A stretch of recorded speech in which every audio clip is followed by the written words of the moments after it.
What is up? What is up? What is up? And what everyone? It is another day, another time, and another week for yours and my favorite Friday night show. I'm talking about breaking up with toxicity. What is going on, sis? What is going on? Nothing. Just ready to go ahead and get going. Man. You all. First off, we appreciate you all because y'all been rocking with us very hard, and we appreciate it. Because of you all, we are number 69 in Angola. So we definitely appreciate you all for rocking with us and for supporting us and for just listening, sharing, telling everybody, telling somebody that we are on.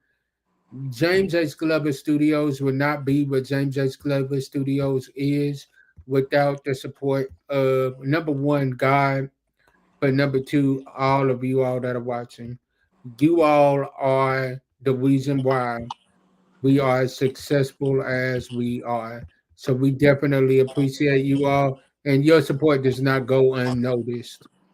So tonight we are going to finish up part two of the discussion of red flags. Y'all, last week we got deep. It was deep. And as y'all come in, we want y'all to like, we want y'all to share, and we want y'all to comment. We want y'all to engage with us. So, sis, I'm gonna let you start us off. Okay. So, what you want me to name a red flag? Yep. Okay. So, one of the red flags we chose for this week was does not know what they want out of life. Man, that is a big one. It That is a is. big Because if you don't know what you want out of your own life, how are you going to know what you want out of your own partner, your own coworker, your own family member?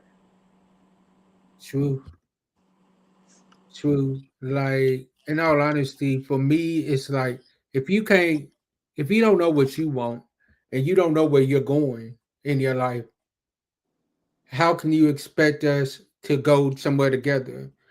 Especially like in a relationship or a marriage. Yes.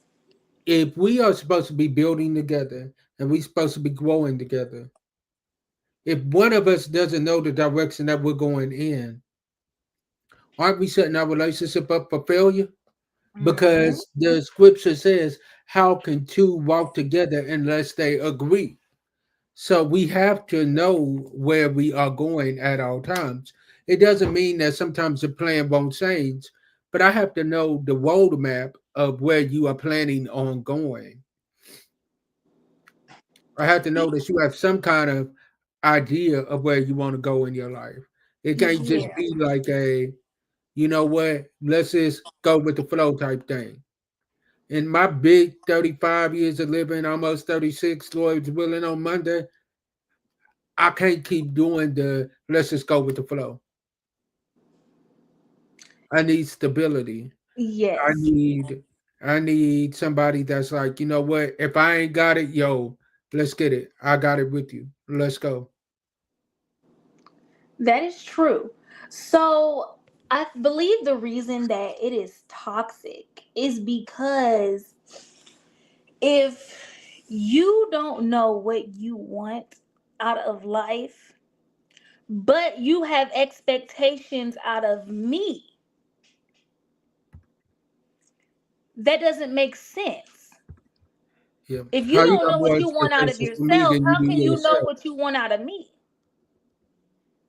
Facts. How you got more expectations for me than you do on yourself?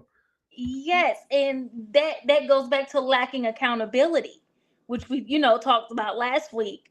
You have to know what you want, how you want it, when you want it, where you want it. You got to know what you want. And I'm not saying that you're going to have all the answers, but you should have it pretty much figured out before trying to develop a relationship with somebody. True. True. It's like you got to do that work on yourself. Like if you know that like you dealing with issues from your past relationship where somebody hurt you, go through therapy. Yes. Do that hard work yourself. That way, that when you get with me, I'm not having to do the work or something that your mama and them should have done 10 years ago. Or you should have did. And it's Exactly. it's really just a thing of, don't go into a relationship unhealed. Don't go into a relationship um not knowing yourself, not knowing the destiny that God has for you. Don't go into a relationship not knowing your path, not knowing what career do you want, what kind of house do you want, what kind of car do you desire, what kind of trips do you plan on taking, do you plan on traveling, do you plan on having kids. Those are all things that should be discussed prior to even trying to build a actual relationship. Those are friendship level questions. Those are, we haven't even made it to decide if we're going to be together yet. Right, right, right, And so if you don't know those things, but you expect somebody else to have their life figured out, red flag. right. Big red flag. Like, stop, don't go. Like this ain't one of those, oh, that's cute. No. Right. So, not knowing what you want, can't go. We're not doing that. Right. I agree. We're too old for that. I agree. So my next one is easily angered. If you are with somebody that when you are on the phone with them or when you are around them, they are easily angered. Or let me even make it even more personal. If you in a relationship or you in a friendship and that person that you are around brings out the anger in you, run. Get up out of there. Because it's like life is too short to be dealing with anger on a 24/7 basis. Yes. Yes, It's and like, and we have to remember that one of the fruits of the spirit is self-control. If you cannot control your emotions, your anger, if you can't control those things, okay, so for a man, if you can't control those things, how can you lead a relationship? For a woman, if you can't control those things, how can you follow the man's lead? You just can't. You have to have self control over your emotions. I agree. You have to. You have to. You have to get to the point to where you're like, you know what? I'm not going to give you the power to mess with my emotions like that. I'm not going to give you that power to do that anymore. I have control over my emotions. I have control over my anger. I have control over how I react to that situation. Yes, and And it one might not even be um your partner getting mad at you. It might not even be them getting mad at you, but looking at how they deal with other situations. bingo, Because if they get mad enough at you, they can take that anger out on you. You know, when you're in that honeymoon stage, typically they're not going to show their anger towards you. They're going to show that anger towards other things around them, other people around them. And so you have to know, how do they conduct themselves when they're upset. so basically, what she's saying is before you get in a marriage or a relationship with somebody, see them in all four seasons of their life: That's right. happy, sad, mad, angry, disappointed. See them in every season of their life. That Mm-hmm. way, you know what you are getting yourself into. Yes, because that honeymoon phase that you guys are in when y'all first get together, y'all hee hee ha ha, and you ain't been through nothing, ain't nothing happened between y'all, whatever, you let stuff slide, you okay, I ain't ha ha ha. But if you quick to get mad about something, you need to, like you said, go to therapy. Maybe there is something that's hidden deep that you don't know why that triggers you. You don't know why that makes you so mad.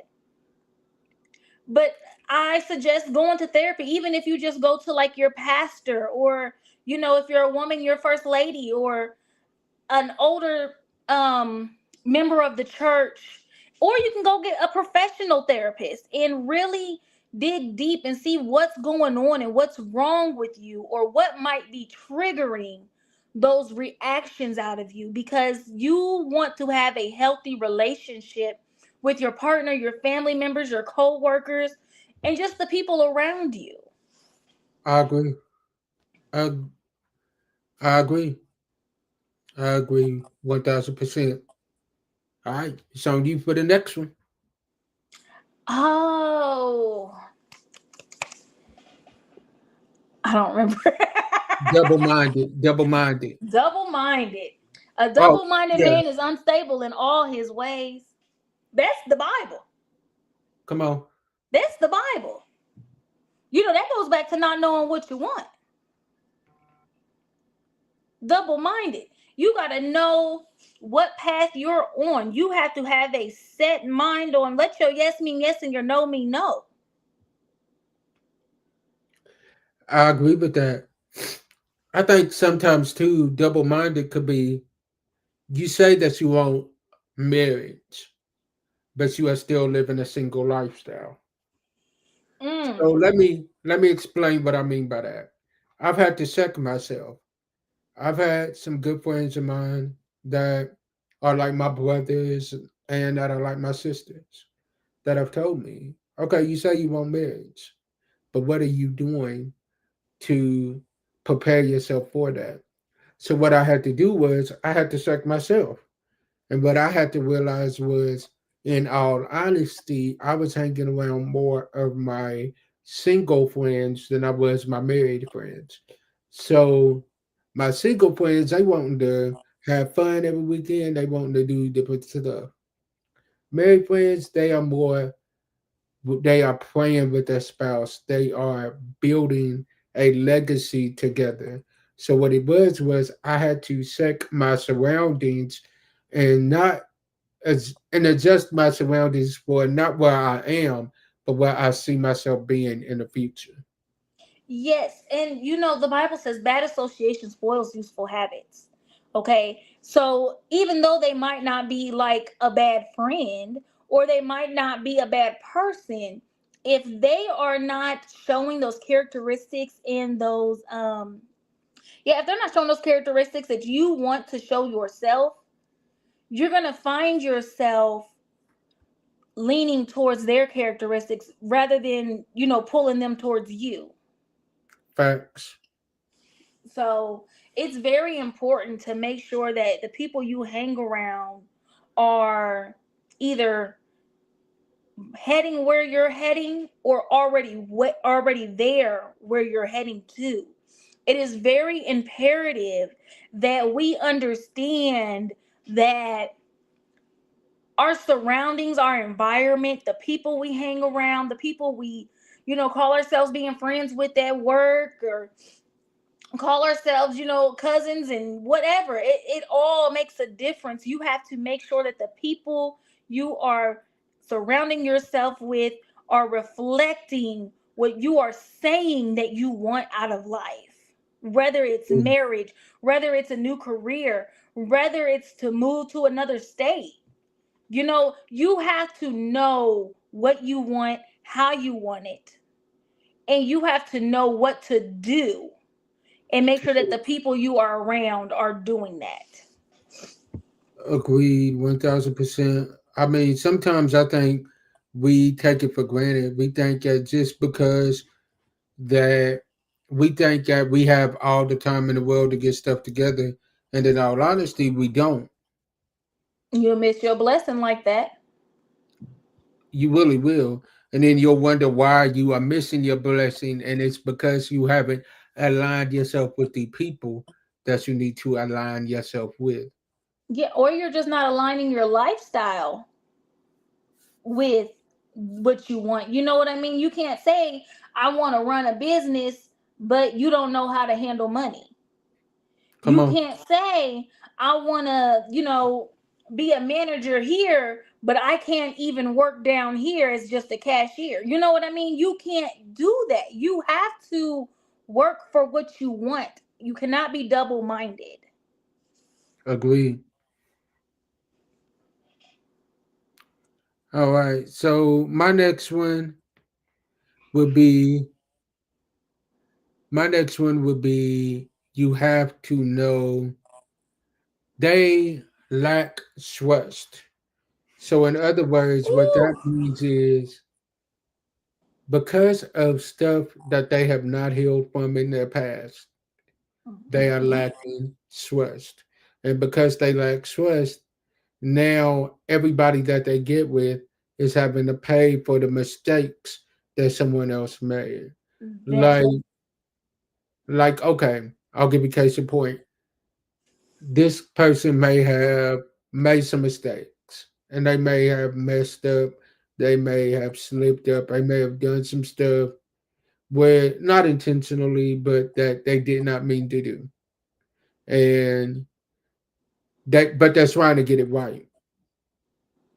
If you say that you care about this person, you do not have the right to constantly bring up everything that they did the previous time. Because if all you're going to do is bring it up again and again and again and again and again, then why are you still with that person? and that's exactly what I was about to say. Do not stay with somebody that you have not forgiven. Forgiveness does not mean I forgive you because I'm not mad at you, but I'm going to hold on to it and I'm going to keep throwing it in your face every time. That's not forgiveness. And so I'm going to go on and give you an example. When God forgives us, He does not throw our past in our face. We are to forgive our partners the way that God forgives us. And if you feel like you can't forgive them or they've done the unforgivable, then you don't need to be there. You don't need to be with that person. Or even if it's a friendship, you don't need to deal with that person. Facts. If you got to take a break from your friendship just so that you can heal from what they did, that's what you need to do. But to stay their friend and to throw it in their face or throw in their face, oh, I did X, Y, and Z, and I can't trust you to do X, Y, and Z. You cannot do that. That is toxic. Lacking trust is toxic because why are you with them? Why are you in their life? Man, that is the question. Why are you even in their life? Nobody's Because holding you at gunpoint to be with somebody. Nobody's holding you at gunpoint to be friends with somebody. And if they are, you need to run. it's like the question is, why are y'all even together? Because let's be real. If you have to ask yourself, why am I with this person? And you can't think of one good answer, that's a red flag. Right. You, even if you can think of a good answer, even if you know for a fact this is why I'm with this person and X, Y, and Z, you still have to trust your partner. As a woman, you have to trust your man because he is leading your relationship. He is the one that is ultimately going to be the head of the household. He is the one that's going to go before God for you guys as a family. You have to trust him. As a man, you have to trust your woman because she is the one who's going to be praying over your ministry. She is the one who's going to be taking care of your kids. She is the one who's going to be, taking care of your household. You have to trust her. And without trust, you don't have no relationship. Exactly. So it's like you can have any kind of relationship you want. But if you ain't got trust, is it really worth it having a relationship? I say that when you don't have trust in a relationship, you lack peace in your relationship. There ain't no way I'm gonna be with somebody and be scrolling through their phone every day. I'm not gonna be with somebody looking over his shoulder, trying to see who he texting or who calling him. I'm not going to be with somebody and I gotta track their location everywhere they go. I don't do all of that because if I'm with you, I trust you. If Come I on. trust you enough to say that I want to be in a relationship with you and I know that you're the one God sent me and you're going to end up being my husband, because I'm not going to be in a relationship with you if you're not going to end up being my husband. Say it again for the ones in the back. So there's no point in being in a relationship with somebody that you're not going to marry. So therefore, why would you want to marry somebody you can't trust? That doesn't make any sense. That is toxic to be somewhere and not trust them. That's just like it's toxic to be a Christian and not trust God. It's like to have so little trust in a person is a problem. To say, you know what, I trust them this far, but I'm not going to trust them this far. That's a problem, y'all. Yeah, that's just like when people be like, trust is earned, not given. That's not true. If you ask me, that is not true. If you decide you're going to be my friend, you're going to have to trust me. If Yep, you decide you're going to be my man, you're going to have to trust me. facts. And if you can't, I don't want it. You could be the finest man in the world and I'm still not going to want it. It's not worth your peace. That is toxic. It's very toxic.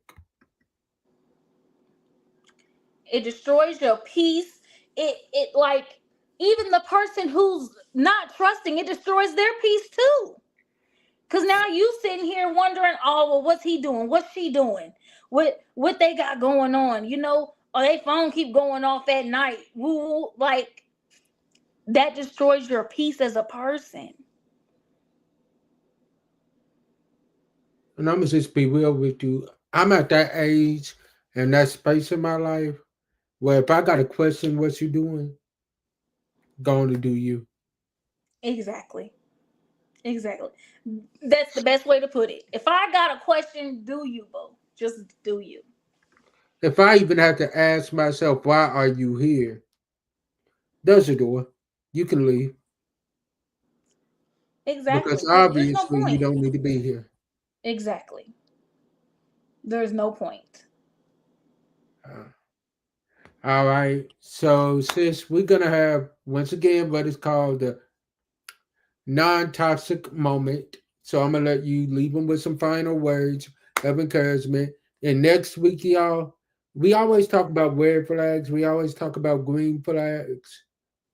But next week, we about to hit on some yellow flags because there's some yellow ones too. All right. So, sis, give them that non toxic moment. Okay. All right. You're up.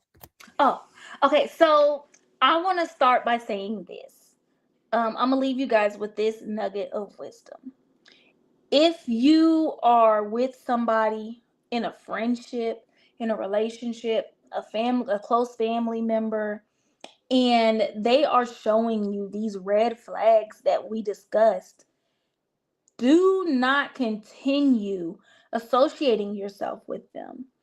In the end, you will either A, become toxic like them, B, it will disrupt your peace, or C, it will make you resent relationships. It can make you resent, being around family members. It can make you resent having friends, and then you will live a lonely, lonely life.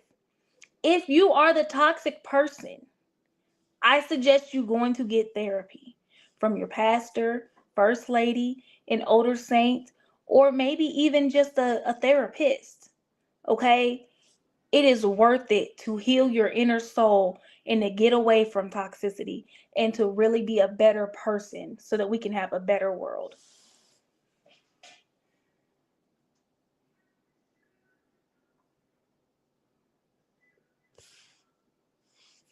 That is powerful. My word to you all on tonight would be My word for you all on tonight would be do not be so caught up in a relationship that you lose sight of you. Remember that before you was in a relationship, you was a person. You had your own life. You had your own goals. And do not let a relationship take you away from your first love, which is Jesus Christ. If a relationship is drawing you from Jesus and not pushing you towards him, that is a relationship that you don't need to be in. I've said this before and I'll say it again. If God is not in that relationship, why are you? Why are you in it if God's not? A lot of times we ask God to deliver us from situations that God never intended on us to be in the first place. So, in other words, what we need to say is, God, show me your plans for my life because we already know you have a plan for us because in Jeremiah it said, before I formed thee in thy mother's womb, I already knew my plan I had for you, plan to prosper you and not for evil, not good, good for good and not for evil. So we got to ask him, God, show me your plan for me and allow me not only to see your plan, but to accept it and to walk in it. Because sometimes we can see God's plan, but we always don't accept it. And one thing about God is